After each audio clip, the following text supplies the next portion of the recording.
Hey, I'm Jeff Keighley here in Boston to go behind the scenes to hear some untold stories about the making of BioShock with Ken Levine and Sean Robertson.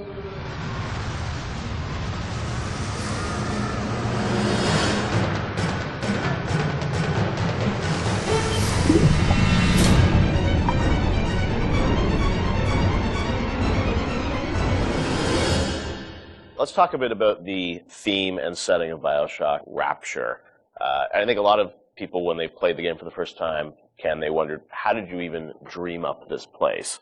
And I know you said publicly before that part of the reason you what led you to Rapture was this idea of fully simulating a place. Tell us about that sort of idea and the frustrations you had with other games where you sort of hit a bound. I think our philosophy was always to do what we were doing 100% rather than try to do something bigger and do it 50% or 40%. So one of the ideas of, and this sort of came from System Shock 2 as well, where you focus on an area that you can really bring to life and you kind of eliminate the questions of, well, why can't I go over the bridge to New Jersey? So we were able to really make a place, I think, that felt believable and real, even though in actuality it was really quite limited. But we just sort of dressed it with all these buildings outside that were all, were all basically glorified fakes. We let the story drive what we needed to show rather than some kind of like predetermined map which we set down, which is a little different than like System Shock 2, where we actually mapped a spaceship out deck by deck. Yeah. Because I don't know what the philosophy felt a little different there, because you want to feel like a real spaceship that was sort of stacked on top of each other. Rapture was free to sprawl across the ocean floor. Although you guys originally, Sean, were talking about doing this game on a sort of spaceship again, right? Yeah, when we first started talking about what the spiritual successor to System Shock 2 was going to be, spaceship came up, but again, we wanted a limited environment, and we didn't necessarily want to do spaceship again. And our first actual exploration of this space was underwater, but ultimately ended up looking like a spaceship. It just happened to have a couple of seaweed fronds outside. And that started to push us towards what artistic statement that we wanted to make this look different, and what rules we were going to set for the world. How at every turn we were going to try to remind the player that they were in fact underwater and that this wasn't a spaceship. And how, like, underwater, we obviously know you did underwater, then sitting in the sky, like where did you come with the idea of like doing this underwater? I think there was probably a conversation. It's like, well, what kind of places could be cut off from other places? Yeah. Like, well, spaceship, summer camp, any island notion, right? Something that's cut off from the rest of the world. Yeah. So you never felt like you should be able to go over that bridge to New Jersey. I don't want to apply some deep and meaningful conversation. I think it was one of those ideas that you just kind of say, and then everybody's, that sounds cool. Let's try that. Let's go for it. And I think it lended itself to having very nice views out the window without having to build an insane amount of unique assets. Right. By today's standards, we still were a small team back then. And there's an expectation that because you're underwater, the view distances are going to be short, so you can really kind of fade out into the fog at a short distance and not have the expectation that, why can't I see forever? So there's a lot of limitations in a good way that we put on ourselves by being underwater, as opposed to, like, if you're on a cruise ship, then you'd expect to see across the water, and we'd have to deal with that. Same thing with an island. Or a city in the sky. Yeah, exactly. Which was a lot more complicated, yeah. So you came up with the idea of, let's do this underwater, let's do this sort of isolated place. Then you had to answer the question of, why would someone build this? Is that sort of how it worked, sort of order of operations? You then had to come up with a story to explain? Yeah, I think we wanted a very believable reason why they'd be there. Right. And sort of the necessary isolation of the place sort of led to, well, what kind of person would want to do this? And I wasn't even particularly aware of the sort of political implications of what I was reading, but I've been reading, I had read The Fountainhead. Right. By Ayn Rand, and I mostly thought it was an interesting story. Like, I didn't realize that people were sort of basing their sort of political lives around it, because I wasn't that tuned in to that stuff at that point. And so, but I love the dialogue and the kind of speechifying in it, because you can see a video game character speaking with that kind of certainty and that kind of confident philosophy. It just seemed like a natural kind of thing to apply to this place. And so it just sort of all came together as a sort of who is the guy who would do this? Well, that character. He was sort of this amalgamation of characters from Ayn Rand's books and Ayn Rand herself. This sort of idealistic person who says, well, the only way to do this is to separate from the rest of the world. And that led to Andrew Ryan. I am Andrew Ryan, and I'm here to ask you a question. Is a man not entitled to the sweat of his brow? No, says the man in Washington, it belongs to the poor. No, says the man in the Vatican, it belongs to God. No, says the man in Moscow, it belongs to everyone. We knew from a technical standpoint that we wanted isolation. We also knew to sell it, we needed a compelling storyline, a backstory that why would this place exist? Otherwise, how are we going to make Rapture feel like it's lived in if we don't have the reason for it to be there? So once we decided on the underwater location and then the closed off spaces, that objectivist story kind of came in and made the art stronger and made the level design stronger because we could feed back into that loop. And I think that's why we had to have sort of Andrew Ryan's pitch right at the beginning of the game. We wanted people to understand why somebody would go there. And so he makes this very personal one-to-one pitch to the gamer, but also that was the pitch he'd make to people, which was, there's a place that you can be free of all these things, where you can not be sort of put upon by the government and not be afraid of nuclear war and not be afraid of all these other things that will plague you on the surface.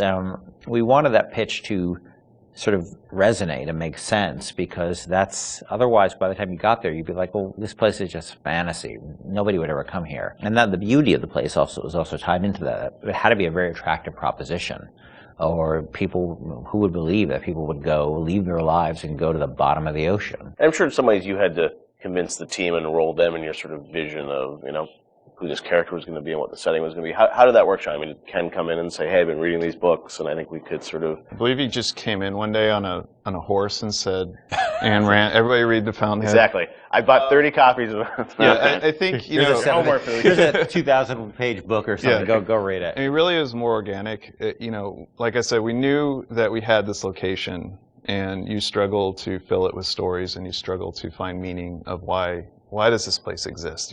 What's my motivation? And as Ken started to explore Ayn Rand a little more and started talking to us about it, and we were having that conversation, and it's like, oh, this could totally work. Like, this is exciting. Like, this is something that really hasn't been done in a video game before. And if we had flipped it and come up with the idea first before the location, I don't think we would have really been that excited about it. But we had a location, and now we're trying to fill it with that story, and because of the order of operation there, you start to get excited, like, oh, I could totally make this work. This is going to really make it feel like a lived-in space. As you think of sort of the setting, and you think of maybe a character or something, was there a moment that you think back, it's like, oh, like right then and there, like I got excited when you attached the Ayn Rand For me, stuff it was going to Rockefeller Center and seeing the visual. So I told this story before, but my wife and I were in New York, and we went to Rockefeller Center, which was, if you go to Rockefeller Center, it basically looks exactly like Rapture. It's because every building, you're sort of encircled. It's this block in New York, or a couple of blocks in New York, where Radio City Music Hall is, and where 30 Rockefeller Plaza is, where you see that show 30 Rock, and the ice skating rink, and where they put the Christmas tree, and it's this very iconic location. But what's cool about it, it's all one, unlike the rest of the city. Everywhere you look, it's one architectural style. It's Art Deco. And it's very iconic Art Deco. And my wife and I were there, and we were sort of working on the game, and we didn't have a visual style. And all of a sudden, I started looking around, and I said, oh, this could be a visual for the game. Also, the geometry of it was actually quite conducive to making a video game, because it wasn't overly complicated geometry. Art Deco is quite bold and simple. Bold and geometric, and simple. And so my wife and I bought a couple of tourist cameras this was before iPhone cameras, Throwaway cameras, Yeah, throwaway cameras, those little Kodak things, and we just started photographing doorknobs and light fixtures, and just sort of developed the photos. Remember that? Brought them in and said, come to the office, here's a stack of stuff. Here's a stack of photos. I'll see you guys in a couple of years. Go make this. The artist would not fear the censor, where the scientist would not be bound by petty morality, where the great would not be constrained by the small, and where with the sweat of your brow, Rapture can become your city as well. So you had kind of a theme, you came up with an art style, some of the iconic characters, and then, you really had to build the narrative around it. And you've talked about, a lot of the themes in the game and, greed, jealousy, sex, violence, all the things that sort of, drive us or what destroy us. And that was something I think that, as you thought about the story of the game, you wanted to, I'm sure, reflect some of those, right? Because I think people love the characters that sort of flawed in a way, and this is a world which is its own little microcosm, but had a lot of tension inside of it. Yeah, I mean, the character of Ryan was sort of, he's basically invisible through most of the game, right? Except for a very small portion. But he's very present because he exists, the city is him, right? It's such a representation of him. We never want to cut away to a cutscene where you saw Andrew Ryan, planning and scheming. We wanted him to be very present without actually being present. But once you had Ryan, and once you had his desire to protect this vision of his, you just had to then come up with the characters who'd be arrayed in opposition to him. So we had this character, the Big Daddy, and then eventually the character of the Little Sister. And so characters like Tenenbaum came along, like, here's a person who's in opposition to him for this reason. And then you have, for more noble reasons. And then you have a character like Atlas, who's much more cynical opposition. Once we had all those characters arrayed, we're like, well, who are you? And, you ended up being a sort of, a pawn in the middle of all this opposition to Ryan. We just kept sort of homing in on that theme and making sure that you weren't, eventually figuring out that you couldn't just be here by an accident, that you're an integral part of this story, even though you don't know you're an integral part of this story. You think you're just there by happenstance. Look, Mr. Bubbles, it's an angel. I can see light coming from his belly. Wait a minute, he's still breathing. It's all right. I know he'll be an angel soon.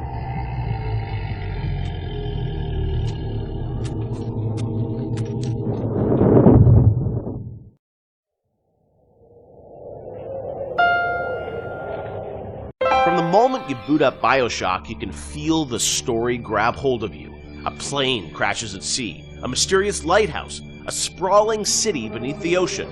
Hooking the player from the first touch without overwhelming him with convoluted RPG mechanics was key to the success of the game and the skillful ramping up of BioShock's legendary gameplay.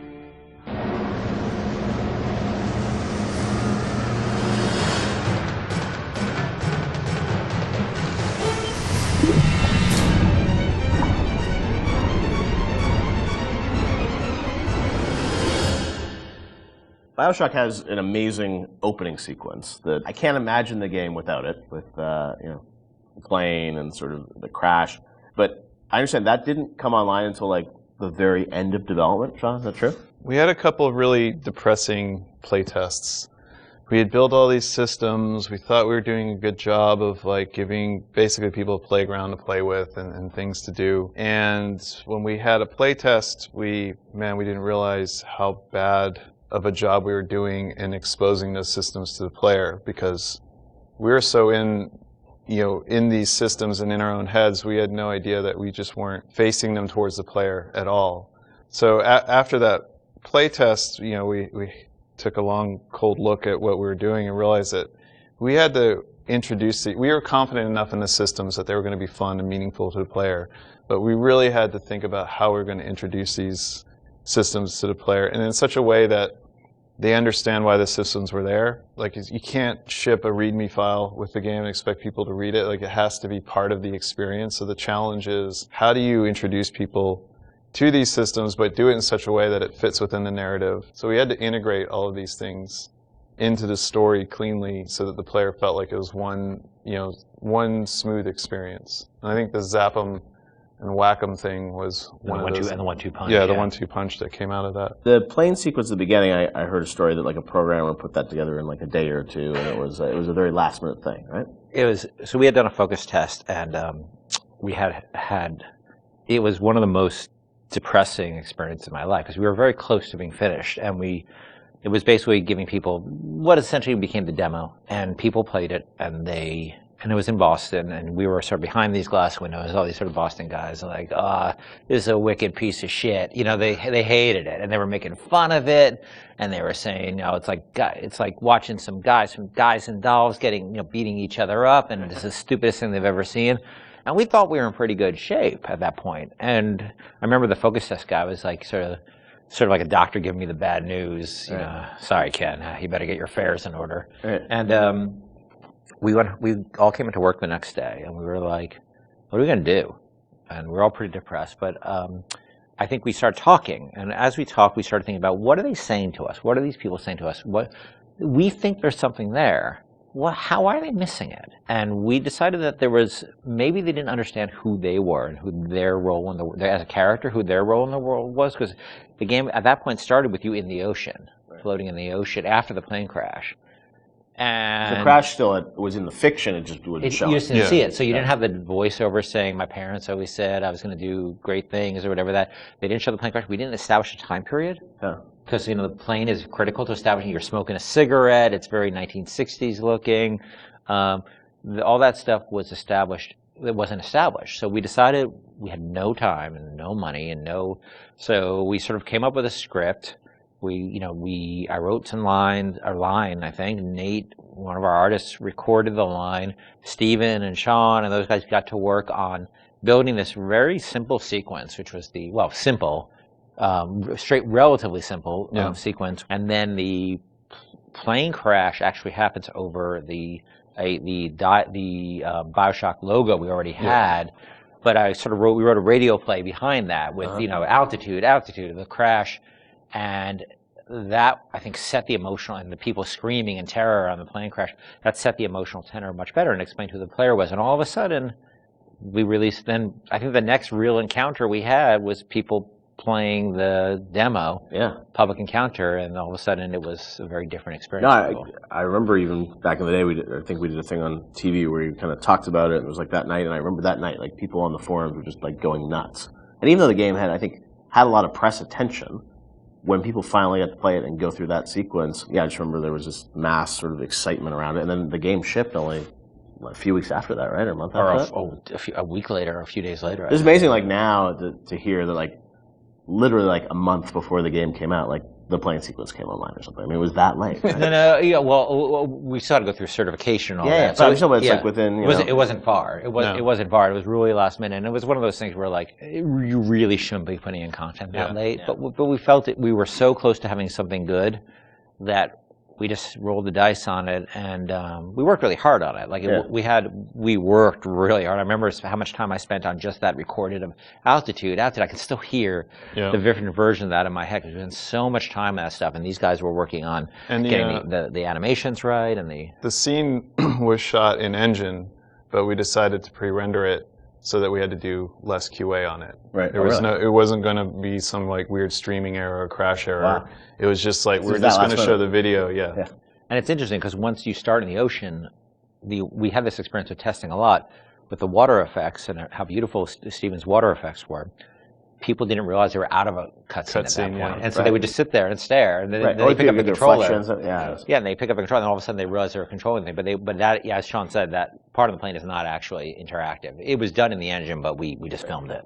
Now, as people were playing through the game and you were testing it, I'm sure there was debate about, when would you introduce these plasmids, what would the ramp be? Did that change at all, sort of as you got towards the end of development, about we're going to give people the gun at this point, or it's we're going to trigger these plasmids at this point? How did that work? So we moved guns around. For instance, there was a big debate about, originally you found a gun in the lighthouse, a pistol in the lighthouse. Oh, at the very right beginning. There, yeah. And because it's a shooter, right?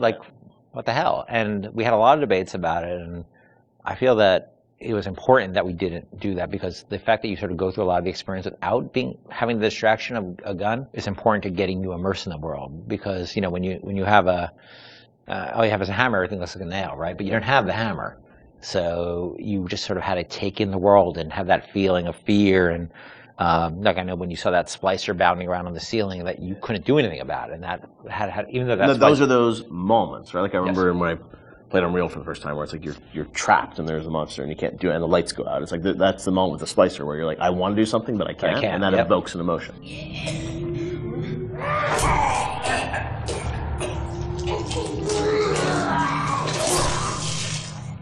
I remember we kept, moving where the machine gun appeared around and where various plasmids appeared around. It was a real, it's a real fine-tuning process. Yeah, and it gave us an opportunity, like especially with the shotgun, to really present the weapons, like put some space between them. It's a moment when you finally... Yeah, I think we get the shotgun Paul sequence. Paul Hellquist was, he put the sequence together for the, when you see the shotgun laying in the pool of light, like every game developer knows what that means, You know the minute you pick that thing up, something's going to happen, but it was still a very effective way, as I'm remembering it, to, oh look, I've been waiting for this thing, I'm going to pick it up, and now you have an immediate opportunity to use it, but at the same time, we're trying to ramp up the tension level by having the splicers kind of on the outside of the light, so you can't really see them, and then coming in one at a time and attacking you. Yeah. And we had very few tools to really control how the splicers acted. So how they were set up and how the environment was lit was really important. There's even other things like when you get the TK plasmid. I don't think we had a lot of physical space and opportunity and time to really present that. So we came up with the narrative that, it was the doctor's office and he used TK to practice tennis. And we had the turret in there that threw tennis balls at you. So if you wanted to, you could catch the tennis balls and throw them, and you could knock things down. I think it revealed pickups that you could then, pull to yourself with TK. But we're always trying to think of like little backstories that we could do. It doesn't have to be as involved as the shotgun ambush. Sometimes it's just, let's take a grenade turret and turn it into a tennis ball turret. Because we want to, because I remember the impulse was, I've been to dentist's office, and there's always some weird aspect of the dentist's personality. They always want to get through their office, They just have to have their hobby featured in some way, and so we saw an opportunity there to both feature this, he's a tennis nut, and teach TK at the same time. And the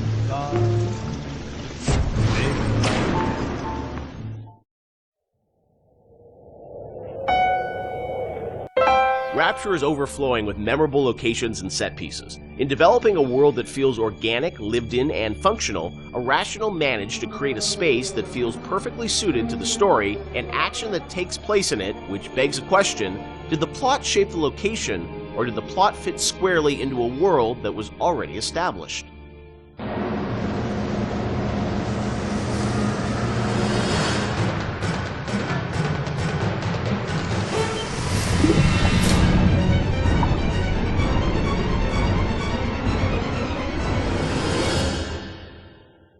Let's talk about some of the areas in Rapture, because it's an amazing place, but also it feels like there's certain areas that are very well designed, and that they have, a very certain aesthetic, and the characters in there, it all kind of comes together. Ken, do you have a part of Rapture that resonates the most with you still to this day?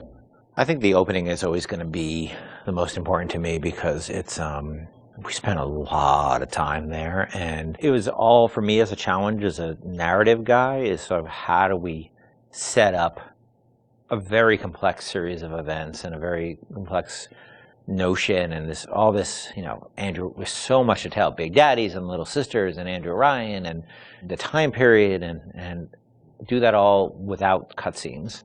And especially, I think, the descent to Rapture, when you go in the bathysphere, getting that right, getting everything right down to the bathysphere, cresting the hill and seeing the city for the first time. Remember how much we worked on the timing of that, just getting that. And it took us forever to figure out that we should just put the slide projector covering the window.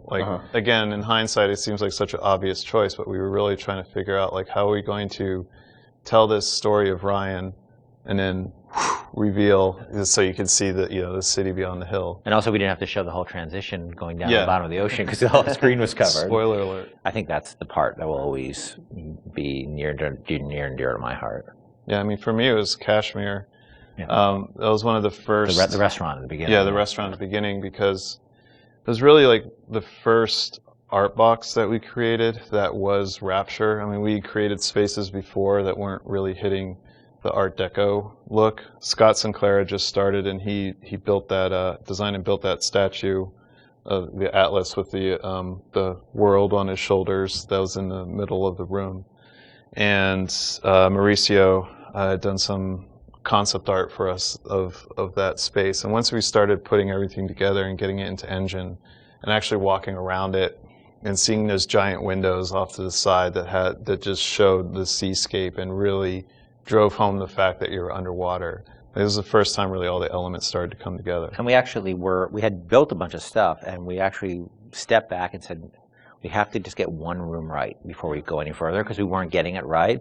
And so Mauricio did that concept drawing. Yep. We worked really hard on that statue, and that statue, I think, was the first object we really built in the game that was a BioShock. So we just stayed in that room for like a month until we got it right. And I think the original concept actually had a tram running through it. So it was like even more complicated, and that was one of those things where we had to keep pulling back to really focus on what the bare essence of that room was. Were there parts of Rapture that you never were able to realize that you sort of still missed? The zoo. People we had a zoo frolic, right? that I was excited about. Not everybody was excited about the zoo, but I don't know why I was excited about the zoo, because it would have been a nightmare. We had another area that was prior to Arcadia that was more of a straight up agriculture, forest type of area. Before we had the bathyspheres, we had a whole sort of subway transport system in Rapture, which we spent a lot of time thinking about, and then just realized that these little submersibles would be a much more realistic and much better solution. And you were going to be able to move between locations in that subway system?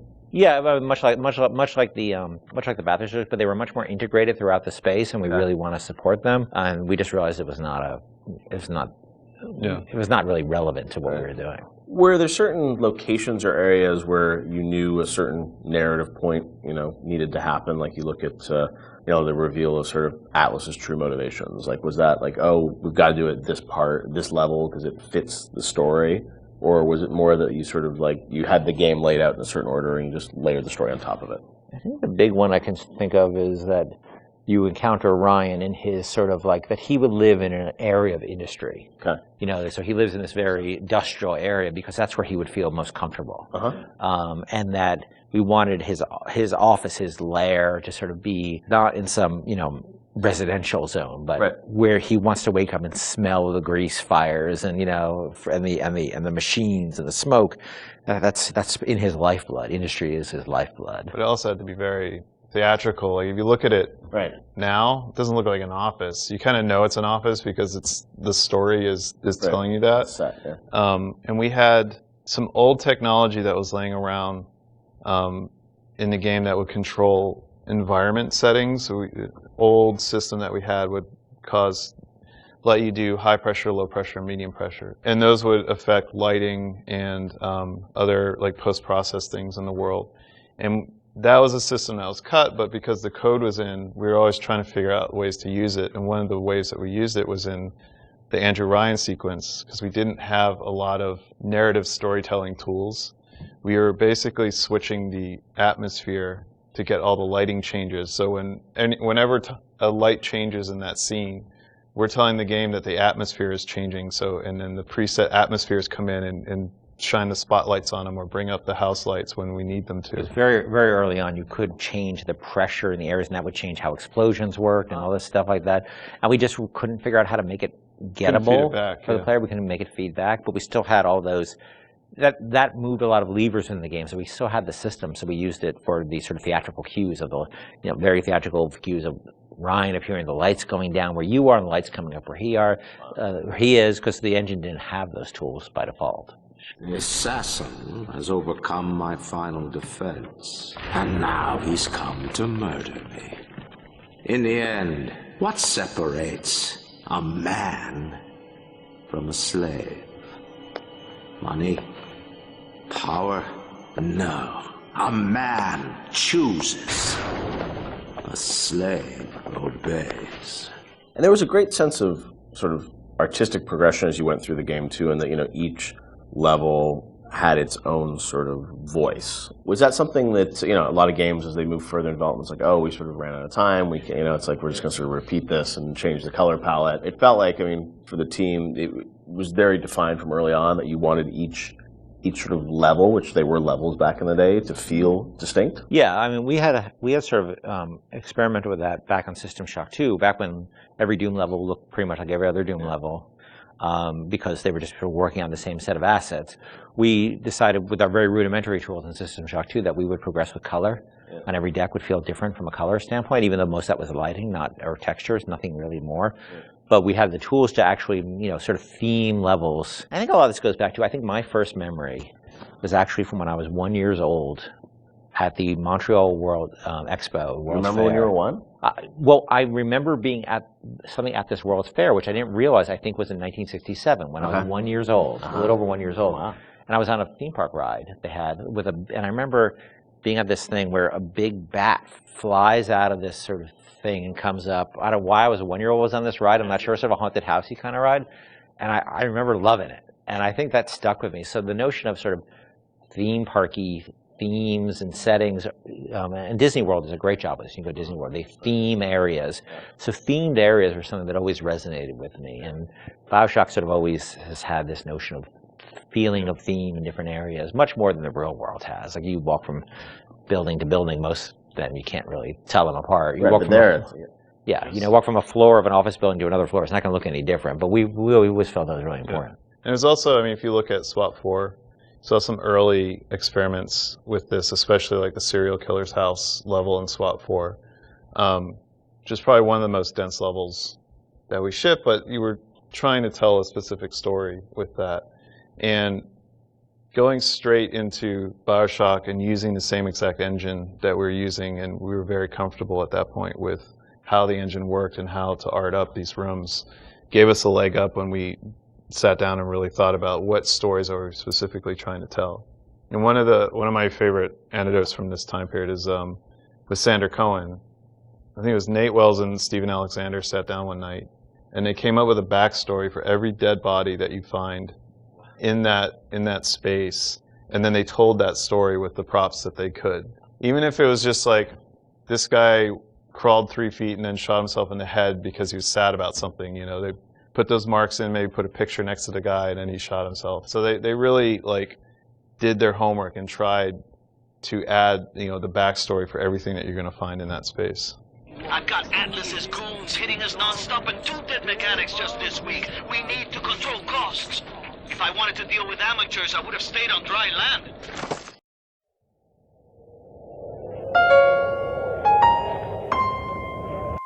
Iconic and haunting, the Big Daddy and Little Sisters of BioShock immediately captivated the public's imagination. Big Daddy encounters defined the BioShock experience, creating new mechanics and techniques that had not been seen before in gaming.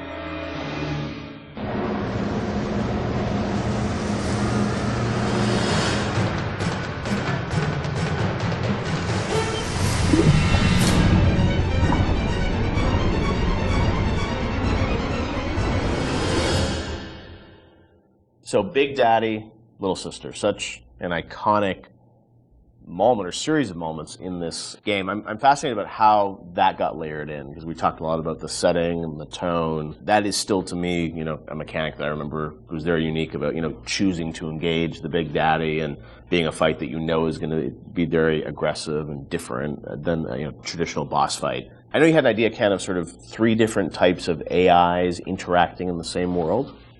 Yeah, we were sort of like I was trying to think of like AIs you hadn't seen before, and this was still pretty early. Like 10 years ago, a lot's changed in 10 years. So like AIs were still pretty much enemies who saw you and came after you. Zigzag, shoot. Yep, and then that was really the focus, is how you make them, you know, use AI better at you. You know, so I started thinking about, are there more primal behaviors to think about? And I was watching a nature show one day.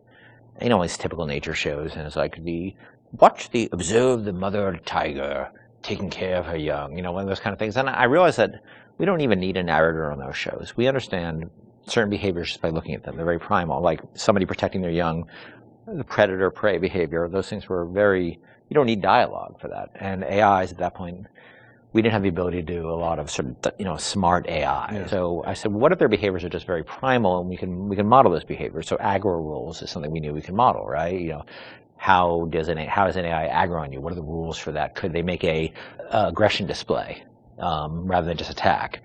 And can another character appear afraid and hide behind the skirts of another character? And we started talking about these things. And the Big Daddy became very quickly, the actual form of the Big Daddy became very quickly as sort of this protector creature. The Little Sister took a lot longer, ironically, even though it's a much simpler notion in a lot of ways. The initial idea came out of sort of watching a nature show, and we're trying to work within our constraints of making, we couldn't make super complex AIs.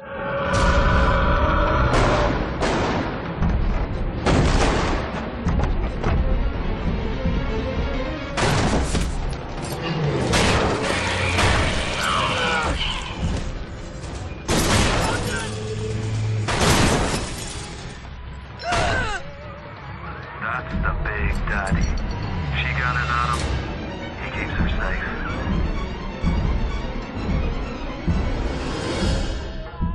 Because when we first got the system up and running, this is before the playtest, we weren't really thinking about player facing these things. And we had this entire system set up that completely simulated what would happen. And you'd play through the vertical slice and you walk into a room and everybody's dead because the system would work perfectly. And Right. you weren't there to see the fight. Yeah. And we track all the, they weren't called Little Sisters at the time, but we track how much they were harvesting, and it was all like a Command and Conquer level simulation. Yeah. And players didn't care or notice. Yep. And so we just abandoned all that stuff. Yeah, so that took us a step towards, how do we present this to the player, then how do we make the gatherers, which we called them at the time before the Little Sister design came on, like how do we make them empathetic towards the player? How do we make the player want to engage with that? Because at the time they were just slugs. Right. So which is a That's horrible right, design. Originally were slugs, right? Yeah. Not actually. Which is a horrible design in so many ways because you don't care about slugs, Right. and they're also on the ground, so you don't see them. They're not like at eye level, and they're dark. So But you still have yeah. some. We had some of the trailer had like the same, or not the trailer, the demo, or prototype we did. So had the Big Daddy sort of like interacting with the little Yeah. slug. How, And the slugs crawl around the Big Daddy? Or no, No, it's this awful That's a little level of mesh. sophistication. Right. Yeah. It's like a little beetle, sort of. Uh-huh. Yeah, It was terrible. yeah. And they were protecting. And they had Protecting the beetles. the beetles. What? And, no, and And the it Big was Daddies so had two drills. They didn't have a hand, so they could. There's no way they could Right. like. It's just fascinating me because like the Little Sister, it's like there's such humanity in it, which you really connect with. You would, Which seems like you would a think smart that would be thing to go the straight obvious to. thing. Yeah. Yeah. Yeah. We're not very smart. The idea of sort of choosing to engage the Big Daddy. I mean, when I was first time I played the game, I mean that was always profound to me because you sort of sit there and like, am I ready for this? And your choice to sort of like the kind of opposite of stealth, like when you want to be discovered. Was that always the mechanic with the Big Daddy? Yeah, the idea was that they would have very particular rules about engaging with you that were entirely dependent on how the threat level towards, not them, towards their creature they were protecting. Yeah, that was set. And then as you worked through it, I'm sure there were conversations about how difficult do we make these fights and sort of the balancing of that. And even, with the game, you don't start off with a Big Daddy fight. It's a little ways into the game until you actually get to that. So that was sure debated. You actually encounter the notion of Big Daddy and Little Sister many times before you actually are freed into an arena where you can actually fight them. You see them sneaking out, pipes. Yeah. You see them. You see them walking down a hall. The first time you see Little Sister, she's harvesting, and then you see the Big Daddy come and protect her.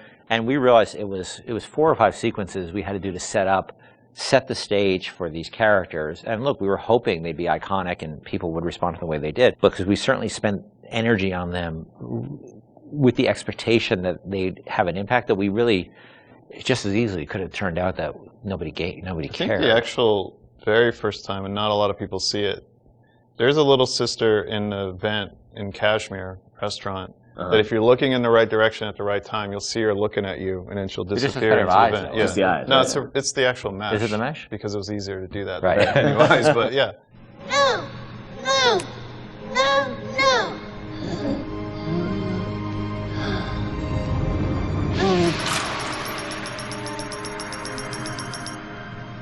Thank you. The path of the righteous is not always easy. The thing as you play through the game, I think the moments with those sort of encounters certainly stand out to the player. For you guys, as you were developing it, was there a debate about how often to sort of have those encounters? Like, like how many Big Daddies would there be? How would that play out? I mean, was that something that sort of changed as you? No, I think we decided there would be 3. I think it was 3 per level. So 3 and 2 in smaller levels. We did have a third Big Daddy that was mostly finished, but we couldn't make it fun. Like that last 10% of an AI is always like, where's the fun? Like, how do you really make it They put it into, functionality? I think they put it into BioShock too, didn't they? They might have, yeah. They might have. I don't know. But it was fully rigged, fully animated, but we just didn't have the time we needed to really, really polish it. So we ended up shipping with the bouncer and Rosie.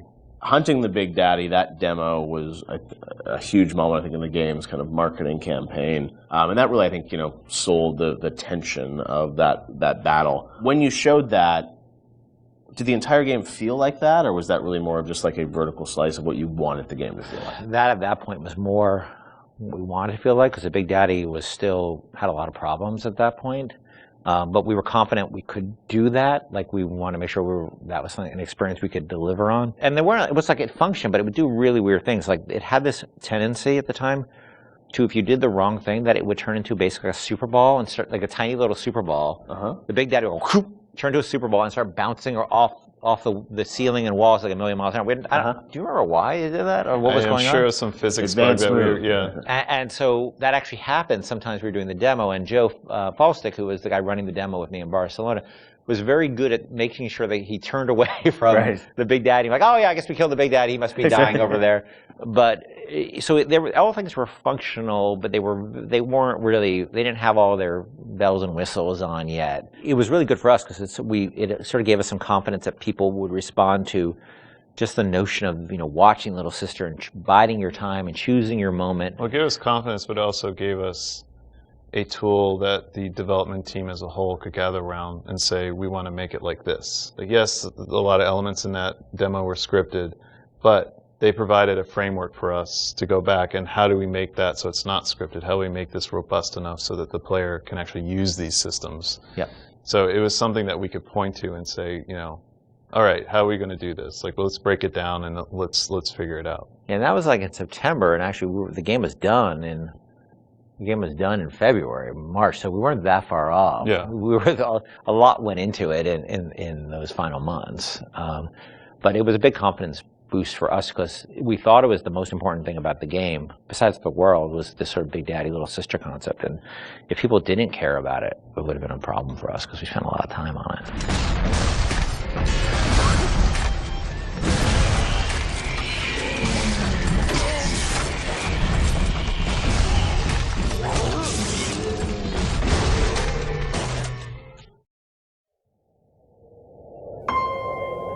To kill, to harvest or not to harvest, the moral dilemma that follows you throughout the BioShock experience and defines the fate of the player. This choice lays at the center of your BioShock story and has repercussions that can be felt in nearly every facet of the gameplay.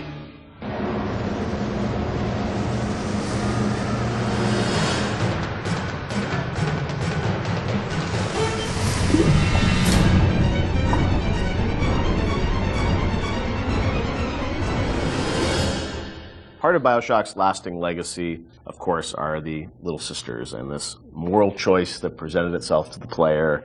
Everyone became a water cooler conversation about, like, well, did you save them? Did you harvest them? That concept, Ken, was that something that came about early in development, or that binary choice? When did that come into the game? I don't remember when. I mean, we had the concept of them being protected, but I can't remember when you actually chose. When there was slugs, it was not meaningful. I think there was. Do you salt it? Do you not salt it? There were resources that you could get, but there was no choice there, right? The choice was, do I want to fight the Big Daddy or not? Yeah. I think once we got into the realm of they have to be empathetic, the player has to have some feeling towards them, which you're not going to get from slugs. Right. Then we start seeing that opportunity there of, like, okay, nobody's going to want to do harm to these girls, or do they? Like, and do we allow them to? It was we weren't comfortable with it at first when it first came up that we could. I think it was important that it was a way to reflect the sort of larger economic questions of a world like Rapture, where, like, where the economy drives everything. Are there any limits to economic decision making versus moral decision making? Because that's sort of what the Randian notion is that it's not the role that you don't sort of legislate morality. Let's try to take that to an extreme and see where that ends up. And Little Sister sort of became that. And in this world, they became a commodity. And the question we have for the players, are you willing, they're a commodity to you as well, potentially. Do you want to participate in the commodification? There was, I think, a fair amount of nervousness internally at the publisher about it for a little while, but pretty quickly they were able to sort of say, look, we trust you guys, and go, do this. And I only had the press, and this sort of happens over and over again. The games press worried a ton about it and wring their hands about it. They ever recognized it was a setting topic, but that it was done to a larger purpose. That it wasn't just sort of like, hey, this is the game where you kill children. And whatever, and that was a sensitivity. I know that like you guys wanted to call them little sisters, not little girls, and it was sort of, and it wasn't, you know, it wasn't killing them, it was harvesting them. And I mean, you did some things probably on purpose, right, to sort of explain that this, you know, you weren't doing anything vicious to them, right? Well, I mean, you do sort of. They do sort of disappear out of you, and a big slug out of their belly, you know, comes up. That you. Well, we didn't want that to be graphic. We wanted to be very clear that you were killing. Gruesome. Yeah, right. Yeah. But it was not intended to be a prurient in terms of, hey, this is a simulation of pulling a sea slug out of a little girl's belly. But we wanted you to understand that you were making a very diabolical moral economic pact there. And we think that came across, and I think it came across well enough. And I think the test of how well it came across is, I think most people didn't really thought of it as am I willing to do this thing or not? Right. And people would tell us stories how like their girlfriend saw them harvesting, and then they literally slept on the couch that night. Right. And that's an interesting, that was interesting how people connected to a 3D mesh that's really no different than any other 3D mesh in the world. Like this little sister, she's not a person. She's a 3D asset, a virtual 3D asset, right? That has a voice actor connected to it, who's an adult woman, and nobody was actually getting harmed, but people still emotionally connected to them and made an emotional connection. And also, you know, I think when you're playing, you don't really know what the impact of that choice is. Yes. And that's sort of the curiosity of like, you know, you're a gamer, so it's like, am I going to game the system? Which one should I pick? How does this impact things as you go through the game? It's never really fully clear what that choice is going to lead to, right? And the ambiguousness of that was something you wanted to sort of create mystery around throughout the game? Yeah, we went back and forth a lot about what the rewards for harvesting versus saving would be, and actually I think we should have really pushed further that the rewards for saving were should have been much more meager than the rewards for harvesting, just to really sort of put you up against the wall, push you up against the wall and say, you know, are you going to stick by your moral guns here? Because you're going to pay for it. Because that's usually the way life is, right? It's always harder to take a moral path than it is to take an amoral path. But there's incentives to take amoral paths because it's the easier path.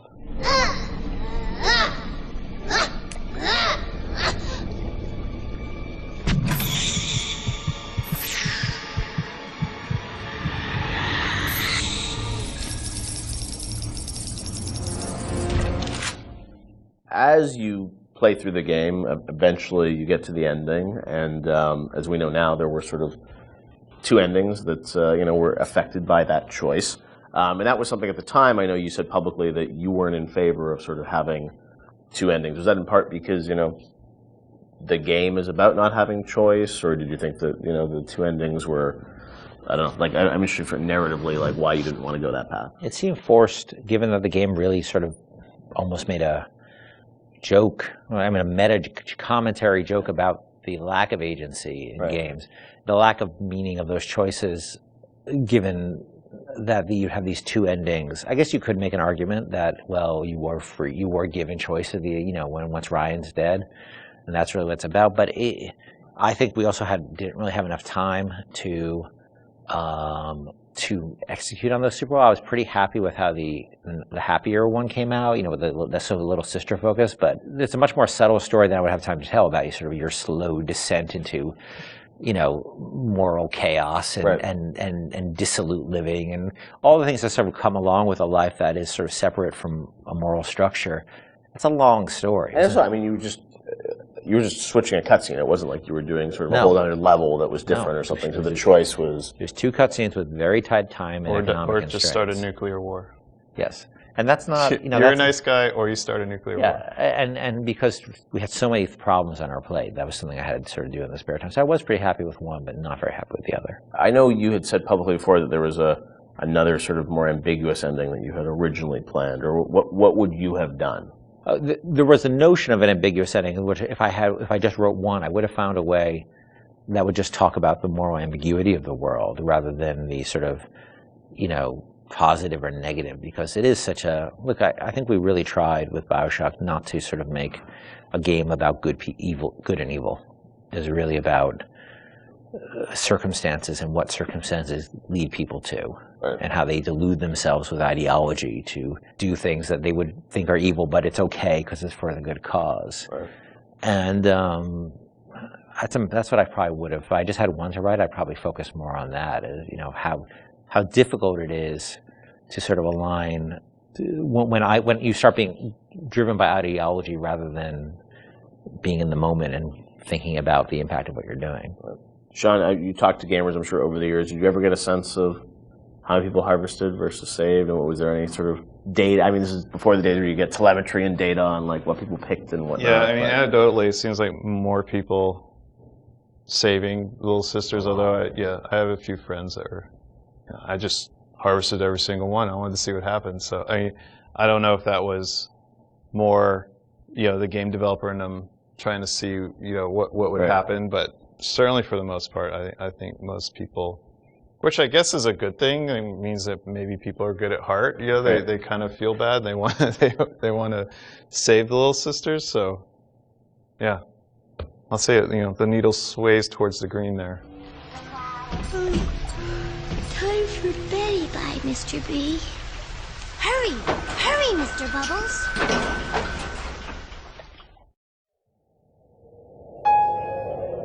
The illusion of choice is a thinly veiled dynamic that drives many single-player gaming experiences. And while many developers spend a lot of time trying to convince players that choice is real and authentic in their games, the truth more often is that choice is a superficial concept in gaming narrative. BioShock confronted this idea head-on, searing into our minds a innocuous 3-word phrase with an unforgettable new meaning. Would you kindly?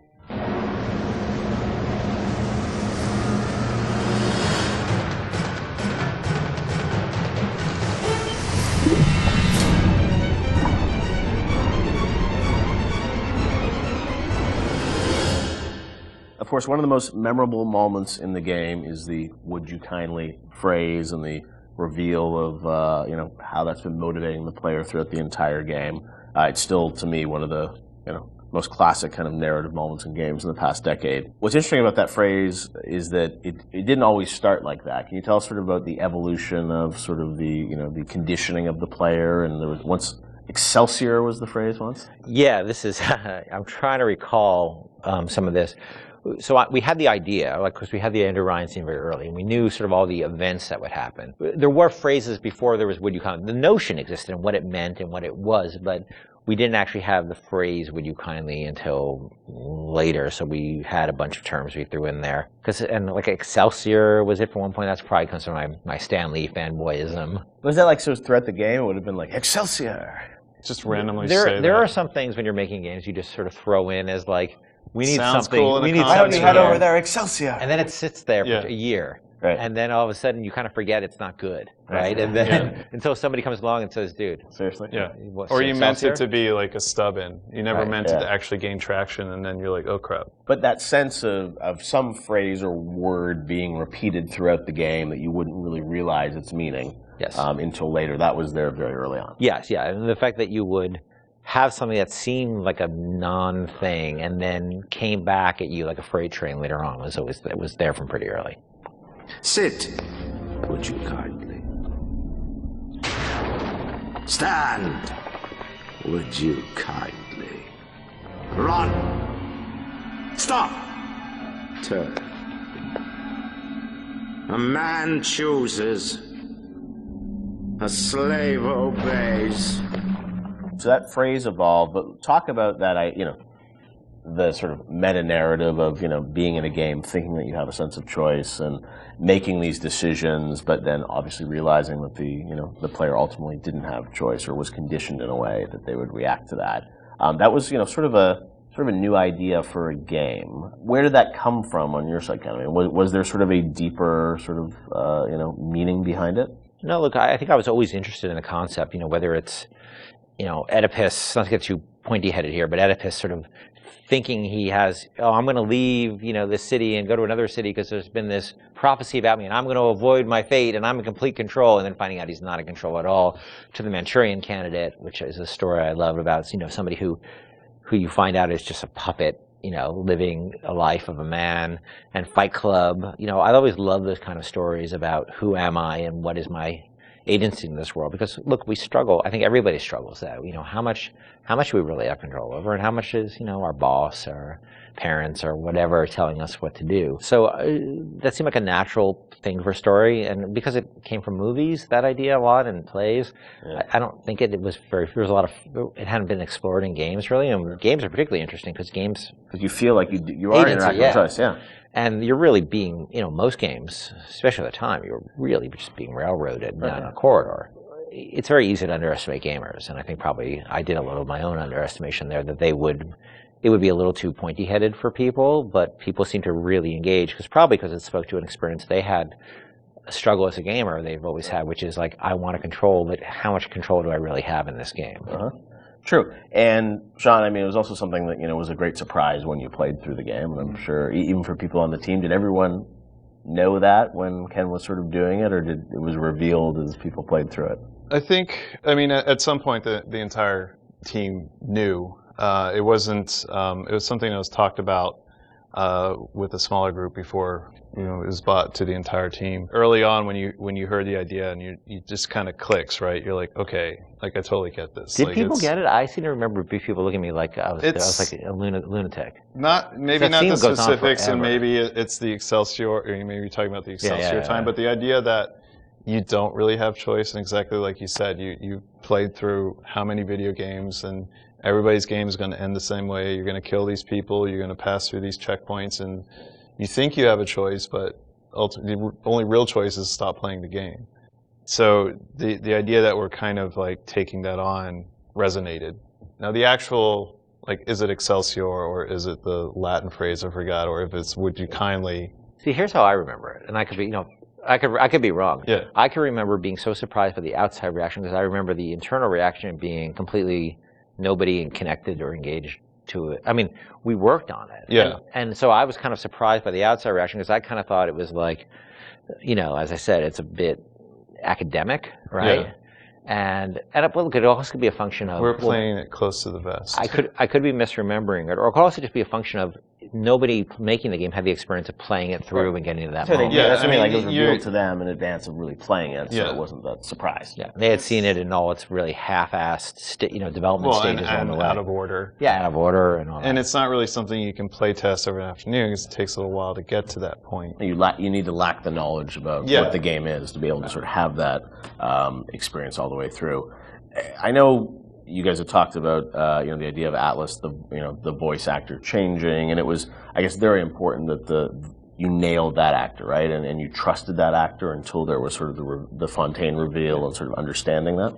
Yes, trust was everything there, right? And so there was something about either the actor or the writing or the accent that just people immediately said, this guy's no good. Right. When the first Atlas we had, because you have to trust this guy, and if you don't, there's no trust. There's no, there's no punch in the gut. I think we've really focused on making him have personal stakes in the story as well. That he had his family trapped. Even, of course, it was all fiction, right? But he had skin in the game. He sort of spoke to you as a friend, and especially because the whole world was so hostile to you. I think it took a while to get that exactly right. Listen, I've got a family. I need to get them out of here. But the splicers have cut me off from them. If you can reach them in Neptune's bounty, then maybe, just maybe... I know you must feel like the unluckiest man in the world right now, but you're the only hope I'll ever see my wife and child again. Sean, what do you hope is the kind of lasting legacy of BioShock? 10 years hence, a lot of things you guys were doing, have sort of become common now, right? With upgrades and moral choices in games and whatnot. But it was really pioneering work a decade ago. When you reflect on it, what do you hope people remember the game for sort of pushing forward? For me, it's telling a story with the medium and how we used everything available to us to tell that story. We used the environment to set up the backstory of Rapture and really create a sense of space, which I think is vitally important to getting the players to trust that, to sit down and kind of like just be in the space and let these things happen. Even the radio logs, the rudimentary animation that we had at the time. We really sat down with the tools that we had and at our disposal and tried to tell a meaningful story. Maybe not meaningful, but something that would be memorable to people that they could take away and, like you said earlier, have that water cooler moment where they're excited enough to talk about it after they put the controller down. So for me, I think the legacy is that it was a story well told. For me, it was a sense of place, being like the Rapture is a real thing, even though it's not. You know, it's actually a very crude, you know, from the time, you know, a relatively crude bunch of polygons and texture maps. You know, it's only, the original game is only in 720, I think. And I played a lot of it when we were testing it on a 14-inch, like, you know, SD television. That it still felt like a sense of place in the music and the characters, that it's a real place. And I think that my memories of the BioShock games is that I take away that Rapture's a real place and Elizabeth's a real person. Those are the two sort of big things that stick with me with those two games, and that's sort of what I'll always, you know, carry forward with me in my life. BioShock is, you know, it's a place, but as we saw with Infinite, I mean, it's an idea, and it's a sort of a type of game. I think a lot of people say, like, oh, this is a, you know, a type of experience. When you think about, you know, your career, where you guys want to go, I mean, that idea of those types of games, do you miss it now that you've sort of moved on to other things now, or do you feel like it's sort of, you've closed that chapter?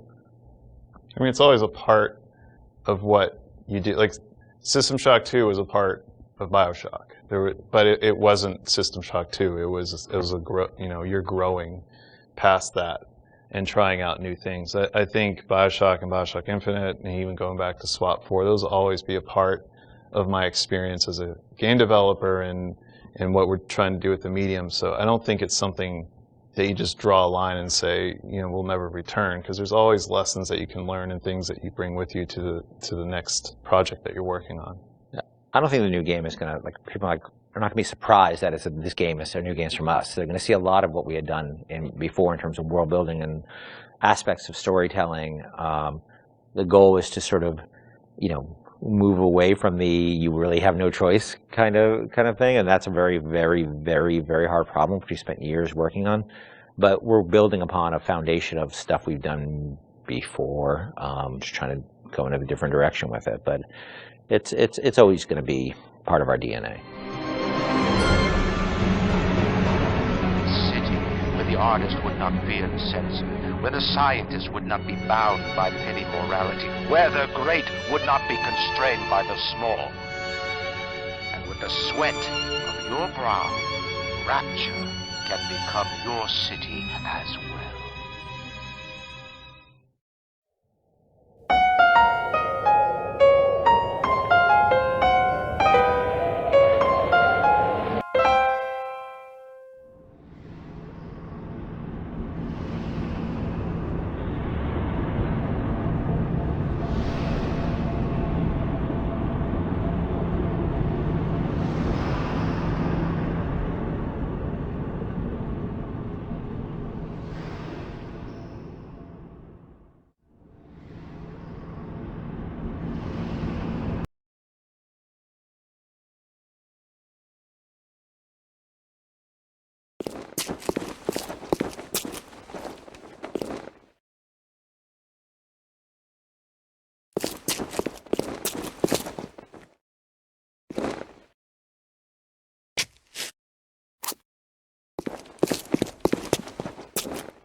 You